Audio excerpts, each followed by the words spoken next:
नागपूर शहरात अगदी जोरदार पाऊस झालाय। मुसळधार पावसामुळे सोमलवार स्कूल परिसरात तर अगदी मोठ्या प्रमाणात पाणी साचलं। प्रशासनाच्या दिरंगाईमुळे रखडलेल्या रस्त्याच्या कामामुळे पाण्याचा निचरा होऊ शकला नाही असा आरोप होतोय। परिणामी शाळेच्या मैदानात पाणी साचलंय आणि याचा विद्यार्थ्यांना मोठा त्रास सहन करावा लागलाय।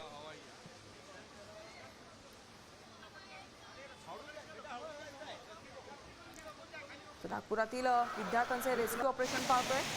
पाण्याचा निचरा झाला नाही आणि त्यामुळे आपण पाहतोय शाळेच्या आवारातच मैदानातच मोठ्या प्रमाणात पाणी साचलं। अक्षरशः मैदानाला तलावाचं स्वरूप प्राप्त झालंय। गंभीर बाब म्हणजे स्थानिक नागरिकांनी यावरून महापालिकेच्या कामांवर बोट ठेवलेलं आहे की उन्हाळ्यात कामं न करता पावसाळ्यात कामं केली आणि कामं चालू असल्यामुळेच पाणी तुंबून हा सगळा प्रकार घडल्याचा आरोप स्थानिक नागरिकांनी केलेला आहे। बघा शाळेत दोन दृश्य आपण बघतोय, शाळेत पाणी शिरलंय, दुसरीकडे विद्यार्थ्यांची सुटकेचा सगळा थरार आपण पडतोय। रेस्क्यू ऑपरेशन करून विद्यार्थ्यांना अगदी सुरक्षित शाळेतनं बाहेर काढण्यात आलं। मात्र या संपूर्ण घटनेवरून आता पालकांनी मात्र तीव्र शब्दात संताप व्यक्त केलेला आहे। विद्यार्थ्यांचा सुरक्षेचा प्रश्न निर्माण झालेला होता।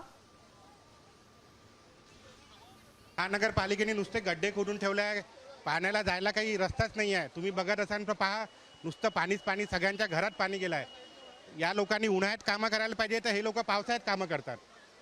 काही मॅनेजमेंट नावाची गोष्ट नाही आहे। तुम्ही बघा, लहान शाळेतल्या पोरांना त्रास होतोय, काही शब्दच नाही आमच्याकडे बोलायला। जवळजवळ 1.5-2 तासापासून अडकलोय ट्रॅफिकमध्ये, यायलाच अर्धा एक तास लागला आपल्याला। सगळीकडे पाऊस आहे, सगळीकडे पाणी थांबलेलं आहे। बघू आता, जायला 1 तास लागेल इथून मनीषनगर, 2-3 किलोमीटरचं अंतर आहे।